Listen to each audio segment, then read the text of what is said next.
Good evening. Long before modern communications, people commemorated their histories through storytelling.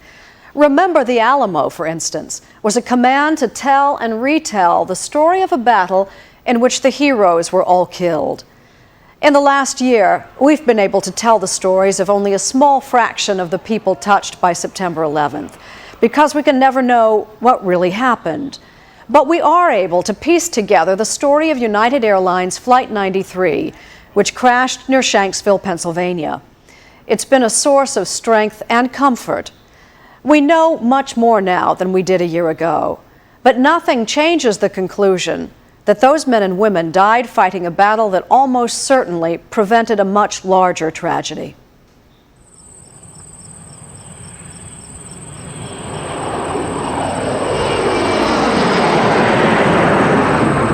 It was a breathtakingly beautiful morning. Clear blue skies greeted travelers arriving at Newark Airport's Terminal A.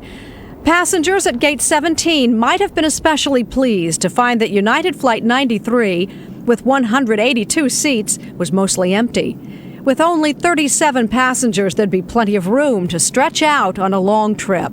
And there were some big guys, like Mark Bingham, a rugby player. He is powerful. He's 6'5", a big, physically fit guy. Jeremy Glick was another 6-footer, a very big brother. He was like a giant teddy bear. He just fell into his arms and wanted to see that forever. Lou Nackey was a weightlifter. At 5'9", he was 190 pounds of muscle and had a Superman tattoo on his shoulder. When he was a little boy, he loved Superman. And he had actually had a cape on and went through a glass window, pretending to be Superman. Boarding the plane, they all looked like ordinary people, but soon they'd all need to be supermen and superwomen. Most likely, the oldest passenger was the first to arrive that morning. 79-year-old Hilda Marson was moving cross-country to live with her daughter in California. She was packed and ready to leave at 4:30 a.m. There were two couples, Donald and Jean Peterson, and Linda Gronland and Joseph DeLuca. Pat Cushing was a nervous flyer. She and her sister-in-law, Jane Folger, were going to see the wine country. As the COO of a medical technology firm, Tom Burnett traveled constantly. So much his wife Dina told Maria Shriver, of course he'd marry a flight attendant. I had just finished flight attendant training, several of us had, and we were going out to celebrate. And my roommate was talking to this man who was sitting there. And she introduced him to me, and of course it was Tom. The pilot, Captain Jason Dahl, had something in common with many of his passengers. He hadn't been scheduled for this flight, but was trying to get in extra hours so he could take time off for his anniversary. 20-year-old Nicole Miller was going home after a spur-of-the-moment weekend to see her close friend Ryan Brown's family back east. We had a great time. She was so happy and so excited to be and to see these things and to be in New York and have a chance to visit the family that she hasn't really met. Booking a flight at the last minute, she couldn't get a seat on his flight, but Flight 93 was wide open. A toy company manager, Lou Nackey, only booked his seat the night before. He had a customer on the coast with an inventory problem and offered to fly out first thing Tuesday morning to fix it. He was debating whether to send the subordinate but in the end he said, it's my responsibility, I better go. Environmental lawyer Alan Bevan, 48 years old with a 5-year-old daughter and 2 grown sons, was racing to California to repair the damage when a settlement deal collapsed. Lauren Grencolis was traveling from her grandmother's funeral, but she had reason to be happy. After years of trying, she was pregnant with her first child and was about to write a book. She actually had a publisher interested. It was a book to give women guidance on how they could learn new things in life that would bring them greater self-esteem, courage, and self-confidence. Her husband Jack was still asleep when she called to leave a message just before 5 California time. Good news, she got a standby seat on an earlier flight, Flight 93. Todd Beamer wasn't normally one to wait till the last minute to fly out for a same-day company meeting, his wife Lisa told Stone Phillips. But he did this time. He and I had just gotten back from Italy Monday afternoon, and he decided he wanted to spend some time with the kids that night and have a little more time before he flew out, so he decided to try to crunch his travel in the morning. That's the kind of father he was. Yeah, it's a true picture right there. Jeremy Glick was a brand new father. His wife Liz had taken their 3-month-old baby Emmy to her parents' home while he was away on business. He was supposed to leave Monday night, but there were problems at the airport. For much of the day, flights were behind schedule at Newark Airport, not because of weather, because of fire.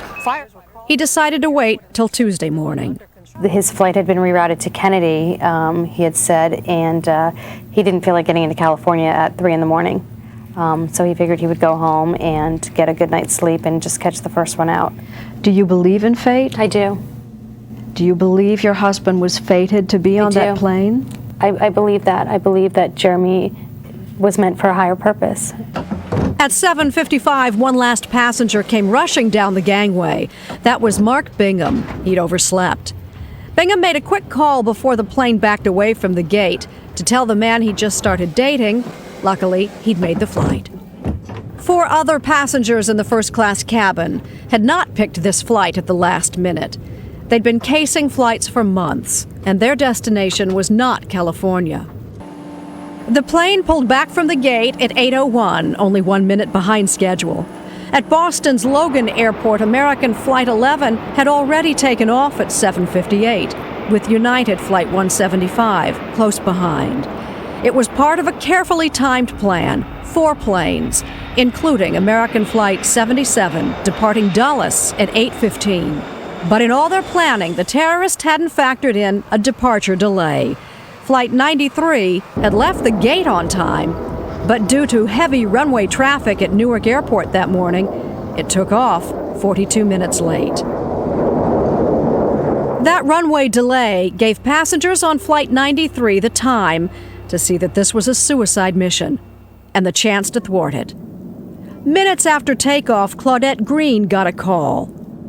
My sister-in-law, Bonnie, Don's sister, called me, I guess it was just before 9 o'clock, and said, "Is your television on? You can't believe what's going on." Green's husband, Don, was flying to California that morning to meet his brothers for a camping trip. She feared the worst. But I remember feeling enormous relief when I heard American Airlines, because I knew he was on United Airlines. And I sort of put it out of my head. At that moment, aboard United Flight 93, only the 4 terrorists knew what was about to happen. But they didn't know how it would end. New York City was under attack. Lower Manhattan was near panic. But Flight 93 was cruising comfortably at 35,000 feet. Passengers might have pulled down the window shades against the glare of the morning sun. At least one of the 4 young Middle Eastern men in first class was carrying a knife hidden in a cigarette lighter, and also a copy of a letter. It is a disturbing and shocking view into the mindset of these terrorists. The letter provides instructions to the terrorists to be carried out both prior and during their terrorist attacks. If they followed instructions the night of September 10th, they each shaved their bodies, read the Koran, gathered their weapons, and before they stepped on the plane, they were to pray. A videotape released last spring included a message one of them, Ahmed al-Hasnawi, had recorded at least 6 months before the flight, saying his death would send the message that it was time to kill the Americans in their homeland. 27-year-old Lebanese Ziad Jarrah seems to have been the leader. A licensed pilot, he'd taken lessons at a Florida flying school and self-defense classes at a gym.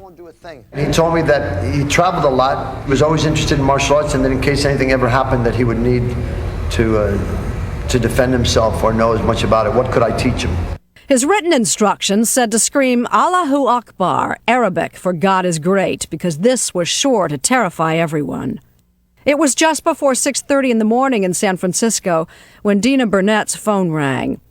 Her husband, Tom, was calling from a cell phone from his seat in first class. I asked him immediately if he was okay, and he said no.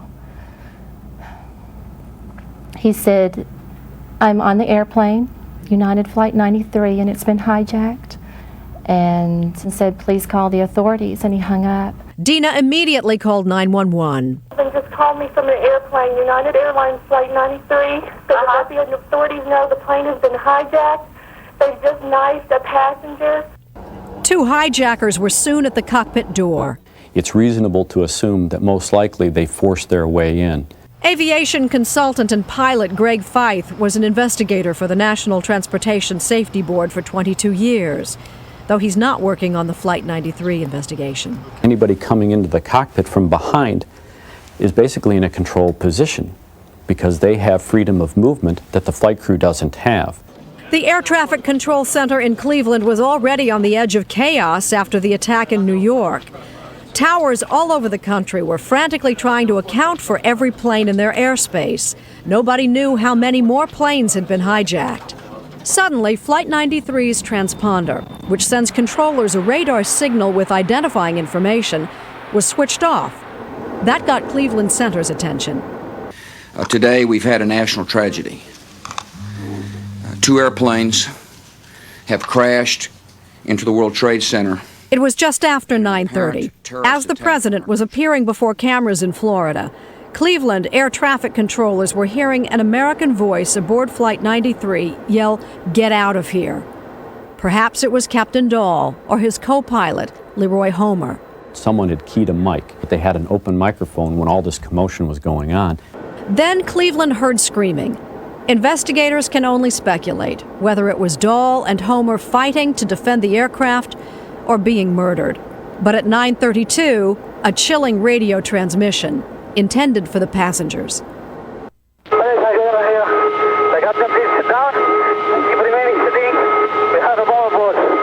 One of the hijackers had a red box tied around his waist, which he said was a bomb. Controllers tried repeatedly to raise Flight 93 with no reply. United 93, verify your level of 350. United 93, Cleveland. United 93, Cleveland. United 93, if you're at Cleveland Center, identities. The remaining passengers and crew were divided into 2 groups, 10 in the first class section. 27 were moved to the back of coach. They started making dozens of phone calls. So many there's been speculation the terrorist encouraged it to ramp up the terror. Jeremy Glick called his wife Liz. So he was free to talk with you, or was he trying to speak to you surreptitiously? He was free to talk to me. I was a little bit, I think, surprised by, the air of what, the aura of what was going on the plane. I was surprised by how calm it seemed in the background. I didn't hear any screaming. I didn't hear any noises. I didn't hear any commotion. At 9:36, air traffic controllers watching radar screens saw Flight 93 make a hard left turn, veering sharply off course. Passengers felt the plane banking steeply. It was now heading southeast. 2 minutes later, Cleveland Control picked up another bizarre transmission from one of 2 hijackers now locked in the cockpit. Hi, here's the captain. I would like to order to remain seated. We are on the board and we are going to back to the airport and we have our demand, so please remain quiet. What else but sheer terror could the passengers have been feeling? Marion Britton, a 53-year-old manager for the Census Bureau, called an old friend, Fred Fiumano, in a panic. She said, they're going to kill us, we're going to die. And I told her, don't worry about taking you for a ride. And you can't say, what else are you going to say? I said, don't worry, they hijacked the plane, they're going to take you for a ride, you go to their country, and you come back. You stay there for vacation. No, you don't know what to say. What are you going to say? And I kept on saying the same things, to be calm. And she was crying, more or less crying and screaming and yelling. But ominous news had been circulating among the passengers when Tom Burnett made a second call to his wife. He asked me about the World Trade Center. He asked if it was a passenger airline, and I told him I didn't know. And he said, okay. And he hung up again, said that he had to go. At 9:43, the Pentagon was hit. The FAA ordered all airborne planes to the ground. But Flight 93 maintained an erratic course for Washington, D.C. 2 minutes later, Todd Beamer picked up one of the onboard airphones and dialed 0. He was connected with GTE supervisor Lisa Jefferson, who told Stone Phillips about the call. I asked him his name. He told me Todd Beamer. He's from Cranberry, New Jersey. And at that point, his voice went up a little bit because he said, "We're going down. We're going down. No, wait, we're coming back up. We're turning around. We're going north. We're going north." At this point, I don't know where we're going. I don't know. I really don't know. Oh, Jesus, please help us. Those were all his words? Yes. Then he told me, he said, "In case I don't make it through this, would you please do me a favor and call my wife and my family and let them know how much I love them?" So I told him I would. Tom Burnett called Dina a third time. I said, "Tom, they just hit the Pentagon." He said, "Okay, okay." I told him I had called the authorities. He said, "We can't wait for the authorities. We have to do something." Think about that. In less than a half hour, more than 36 individuals, complete strangers, were becoming we. 9:45 a.m., Flight 93 had been in the air for just over an hour, its destination no longer California. Radar was tracking a path straight to Washington, D.C. The White House, Pentagon, and the U.S. Capitol were all being evacuated. If the hijackers had encouraged more than 36 calls by cell phone or onboard airphones in the seats, they didn't anticipate the consequences. Now the passengers knew they had nothing to lose. Strangers just an hour before were now running through their options. Americans to the end, Jeremy Glick said they were going to take a vote. He wanted his wife's advice. You know, we're talking about attacking these men. What should I do? And, you know, I was scared about giving him the wrong, information. I didn't want to do something wrong and have something terrible happen. They did know they were running out of time. They were making a plan and had any number of people willing and able to carry it out. Lou Nackey, a guy with a Superman tattoo on his shoulder, could probably back it up. Mark Bingham once tackled a mugger on a San Francisco street. That summer, he'd run with the Bulls in Pamplona. Japanese student Toshiya Kuga played American football. He was a linebacker. Richard Guadagno, a U.S. Fish and Wildlife Service manager, was trained in hand-to-hand combat. And Jeremy Glick wasn't just another guy in a business suit. When he was in college, he was the National Collegiate Junior Judo Championship. So he was really strong. There were strong women, too. Flight attendant Cece Lyles was a former cop. Cece was a tough one. Cece was a very tough cookie. And even when we play and wrestle around, I know she's pretty tough.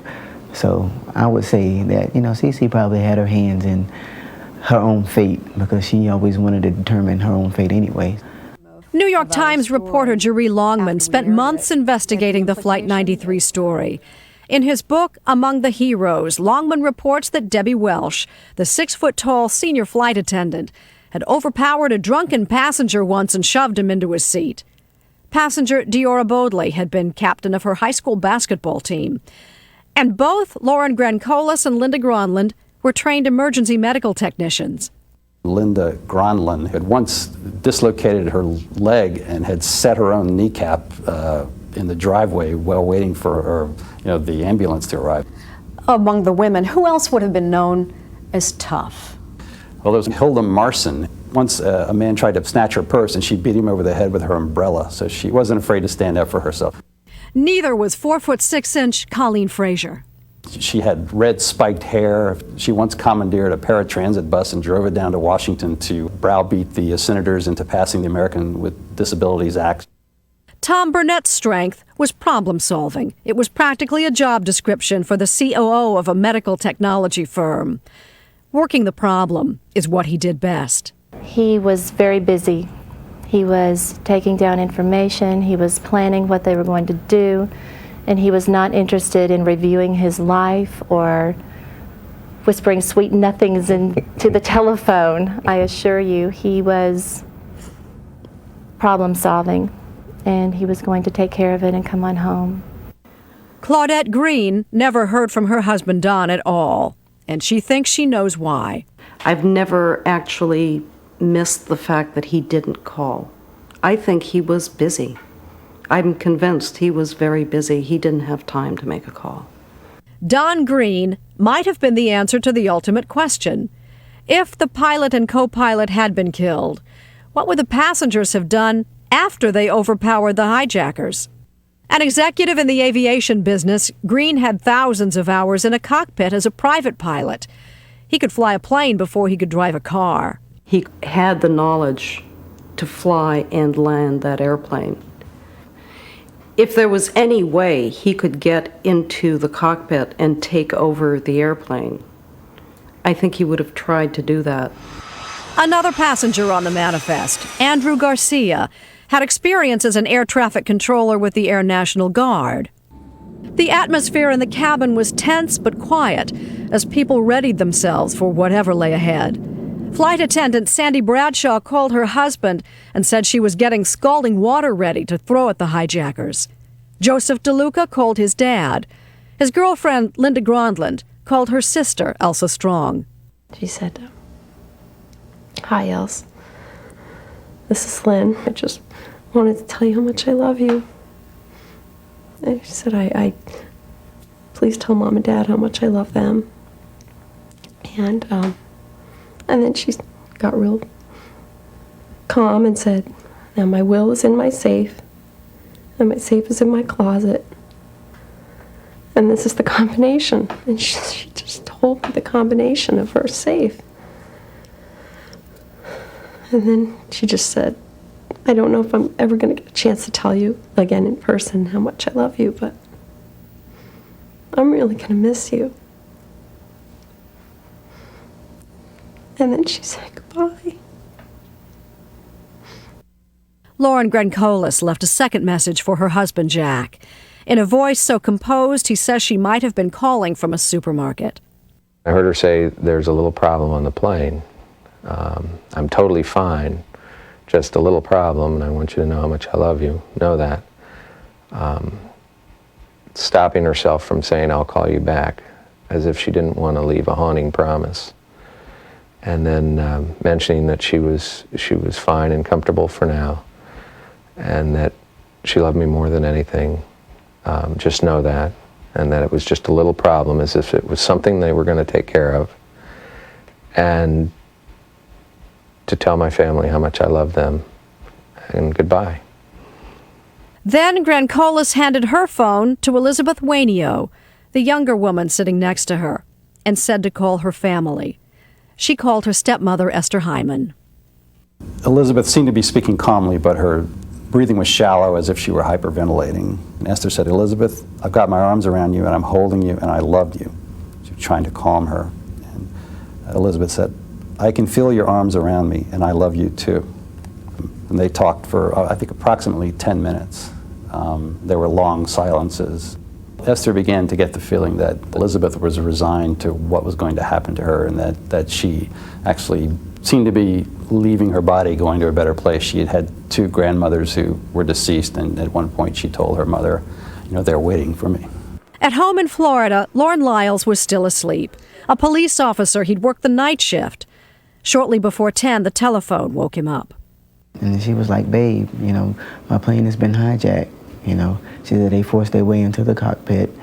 And then she went on to say that, she said, "Babe, now I need for you to tell the kids that I love them, and I love you all dearly."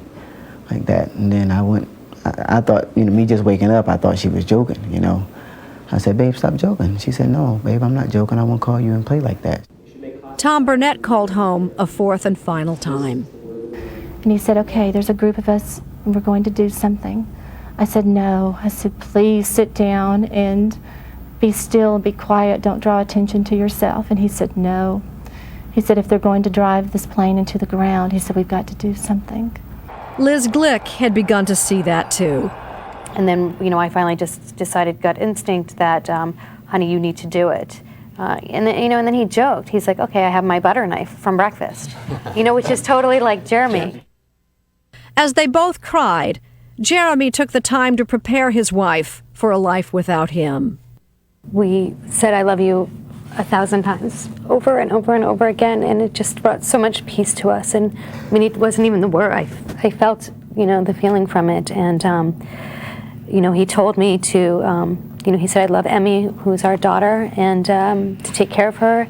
And then he said, whatever decisions you make in your life, I need you to be happy, and I will respect any decisions that you make. And that's what he said. I think that gives me the most comfort. He sounded strong. He didn't sound panicked, very clear-headed. I told him to just, put a picture of me and Emmy in his head to be strong. So you were strong for him as he was strong for you. I mean, neither of us panicked. He knew that he was not going to make it out of there. And so did you. I had hope. Several passengers recited the Lord's Prayer together. Todd Beamer was one of them. Lisa Jefferson said it along with him. After that, he had to sign his voice. He took a deep breath. He was still holding the phone, but he was not talking to me. He was talking to someone else. And he said, "You ready? Okay, let's roll." Flight attendant Sandy Bradshaw told her husband they were all running to first class together. "I've got to go. Bye," she said, and dropped the phone. Elizabeth Wainio ended her call abruptly, too. Shortly after 10, Elizabeth said, "Mom, they're rushing the cockpit. I've got to go. Bye." The counterattack had begun. Television worldwide was broadcasting the news of a terror attack on New York City. Now the Pentagon was burning too. But terrorists had chosen another target. Those plans were about to be thwarted. At 10 o'clock, a counterattack had begun. Jeremy Glick interrupted his 26-minute call to his wife Liz. "Hold the line," he said. "I'll be back." But she couldn't bear to listen and handed the phone to her father, Richard Makeley. There was no noise for several minutes, and then there was some screams in the background. And so I said, well, they're doing it. Lorne Lyles was still holding the phone, too. And then I hear commotion in the background, and then, I didn't know what to think. I didn't know what to think. I didn't know what to think had happened. All I know, I got disconnected, and I got disconnected with her screaming. After Todd Beamer's signal, people in the back of the plane started running forward. The way a Boeing 757 is configured, with one narrow aisle running up the center, they would had to have charged single file. Based on interviews with investigators and family members who heard the cockpit voice recorder tapes last spring, New York Times reporter Jeree Longman can reconstruct the scene. The government's theory is that the passengers did actually reach the cockpit using a food cart as a battering ram and a shield. Why do they think that?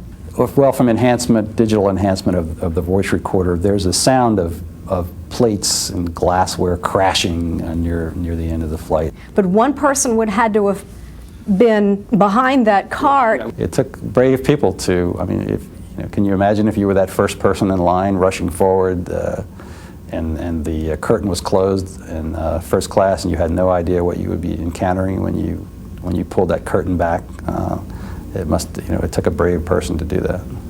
Witnesses in rural Pennsylvania saw the plane flying at very low altitude, but at very high speed, making erratic wing maneuvers, rocking back and forth.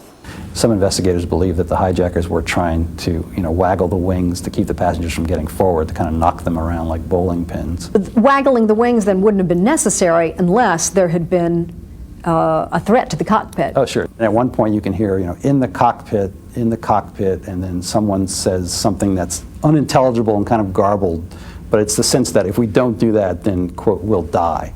On the cockpit tape, the hijackers are reportedly heard telling each other to hold the door, while someone on the outside shouts, "Let's get them."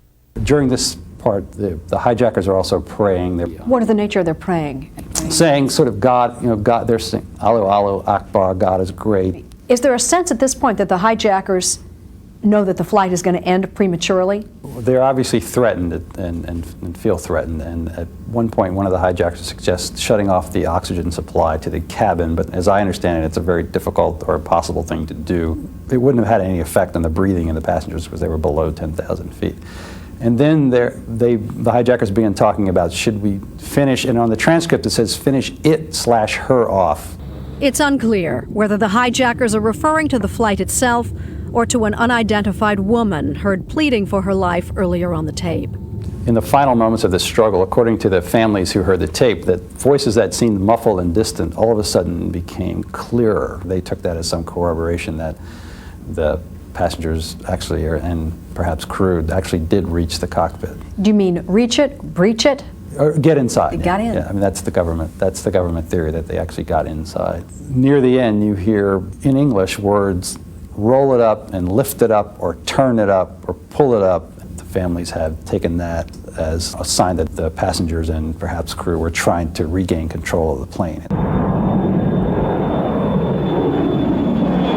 Lee Purbaugh, a Pennsylvania steelworker, watched the plane go into the ground. And I heard this loud noise, and I happened to look up, and this jet come right straight over my head. And it was real low, and it probably crashed down and went nose to tail.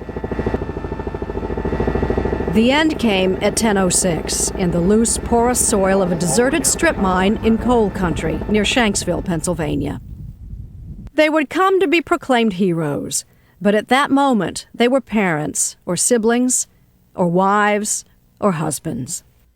All morning, Lisa Beamer sat anxiously watching television, like the wife of a missing seafarer might have scanned the horizon from a widow's walk.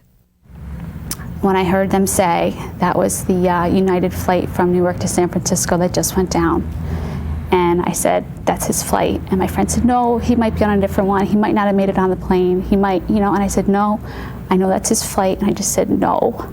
There was a policeman at my house that they had sent over to stay with me, and he saw it first. And he turned around and he said, I think I have bad news for you. And when he said that, I just turned toward the television. I ran to the television. And I said, is this Tom's flight? He said, yes. And I was still holding to the telephone. I held onto the telephone for 3 hours until the battery ran down. Tom Burnett left 3 daughters. The oldest, twins, were only 5 at the time. And I sat them on the bed, and I told them that Dad was not coming home. And Madison asked if she could call him on his cell phone. And I told her no, that he didn't have a cell phone in heaven. And Hallie said, well, can the postman take a letter to him? So they understand, I think, that he's not coming home. But they don't understand exactly where he is or why. And it makes it very difficult. At least 20 children lost a parent that day. Claudette Green, now a widow with 2 children, took her inspiration from Jackie Kennedy. I remember thinking, how does she do that? Because I had been to funerals of people weeping and sobbing and falling apart, and I was so impressed with her and the dignity she had. And it hit me that night. It's because she had children. She was there for them. And I have thought about her every day since. One day there will be a permanent national memorial here to the crew and passengers of Flight 93. 40 men and women whose lives intersected for a little over 2 hours. They barely knew each other, might not have known each other's names, but they gave one another courage and a chance to live or die with dignity. 40 individuals who helped us see the best in ourselves on a very dark day. They'll be remembered in many different ways. Jack Grancolis dedicated a new birthing room at a California hospital in memory of his wife and their unborn child. It will be an honor to Lauren's family and friends to know that her name will always be a part of happy new beginnings. As Lauren would say, don't mourn my passing. No, instead, celebrate my life. Lou Nackie's sister and brothers each got a Superman tattoo like he had. Daryl Bodley took a trip to Afghanistan to try to understand something about why his daughter Diora was killed. The men and women of Flight 93 won't merely be remembered. but remembered as heroes. 40 strangers forever united in a nation's gratitude for what they did. And what was that? Given the choice, they chose to act. If there's any beauty in this whole thing that's gone on, it's that there are people out there who are people of character. I mean, I wonder deep in my heart, if I was Todd, what would I have done? Would I have done the same thing as he did? And I think, Todd was an ordinary guy. He was extraordinary to me and to his family, but to the world he was ordinary. And like any ordinary guy getting on a plane that day in a business suit, he was able to do extraordinary things.